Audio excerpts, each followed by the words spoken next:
नमस्कार।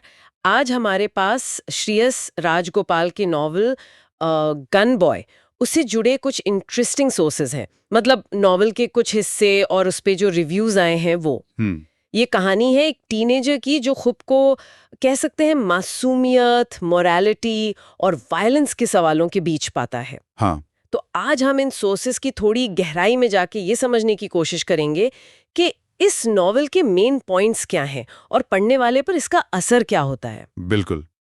ये कहानी है, जैसा आपने कहा, दो स्कूल स्टूडेंट्स की, अरविंद और सुदीप। तो और उन्हें स्कूल में लगातार बुली किया जाता है, तंग करते हैं लोग। अच्छा। उनकी जो नॉर्मल सी दिखने वाली लाइफ है वो एकदम पलट जाती है जब उनके हाथ में एक असली गन आ जाती है। ओहो। और ये गन सोर्सेस के हिसाब से उनके लिए सिर्फ एक हथियार नहीं है, ये एक सिंबल बन जाती है, पावर का, शायद रिवेंज का भी। और यहीं पर मतलब कहानी का जो असल मुद्दा है वो आता है ना। हम्म। वो कश्मकश के भाई अन्याय हो रहा है तो चुपचाप सह ले, या फिर हालात ऐसे बन जाएं कि वायलेंस ही अकेला रास्ता दिखे। सही। सोर्सेज इस बात पे जोर देते हैं कि कैसे ये प्रेशर और जो डर होता है अंदर वो टीनेजर्स से उनकी इनोसेंस छीन सकता है। बिल्कुल सही कहा। और इंटरेस्टिंग बात यह है, जैसा सोर्सेज में हाईलाइट किया गया है, कि वो बंदूक का मिलना ही उनके अंदर के मॉरल कॉन्फ्लिक्ट को सामने लाता है। अच्छा।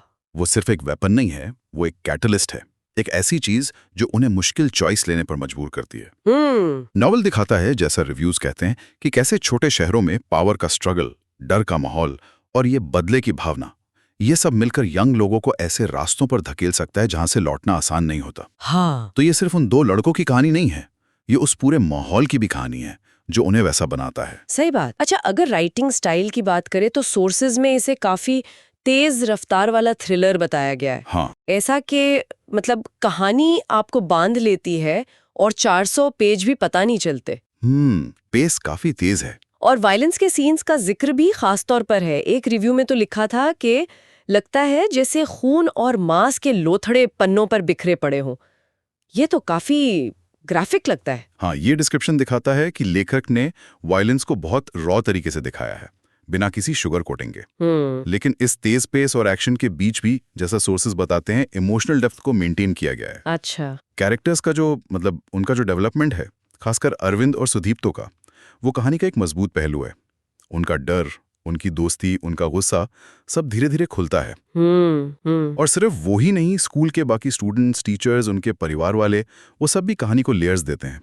तो ये सिर्फ एक एक्शन कहानी नहीं रह जाती, ज्यादा ह्यूमन लगती है। भाषा के बारे में भी कुछ पॉइंट्स हैं सोर्सेज में कि ओरिजिनली इंग्लिश में है, पर इसका जो स्टाइल है वो सिंपल और इफेक्टिव है।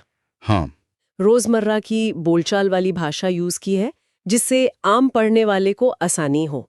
क्या ये बात इसे और ज्यादा रिलेटेबल बनाती है? बिल्कुल बिल्कुल। भाषा की ये सादगी और नेचुरलनेस जरूरी है। जैसा एक सोर्स कहता है, इससे रीडर जो है वो कैरेक्टर्स की फीलिंग्स और कहानी के उतार चढ़ाव से ज्यादा आसानी से कनेक्ट कर पाता है। सही। भाषा क्लियर है, वो कहानी के रास्ते में नहीं आती, बल्कि उसे सपोर्ट करती है। ये एक अच्छी बात मानी गई है। तो फिर कुल मिलाकर रिव्यूज का निचोड़ क्या है? ऐसा लगता है कि गन बॉय को एक फ्रेश, फास्ट पेस्ड थ्रिलर की तरह देखा गया है। इसकी मेन ताकतें क्या बताई गई हैं? रिव्यूज के हिसाब से देखें तो इसकी सबसे बड़ी ताकत है इसकी टाइट स्टोरी लाइन, कैरेक्टर्स की गहराई और वायलेंस का रियलिस्टिक डिपिक्शन। ये छोटे शहरों की वो दुनिया दिखाता है जहां पावर, डर और बदला लेने की इच्छा, ये सब लोगों की लाइफ को ड्राइव करते हैं। हाँ।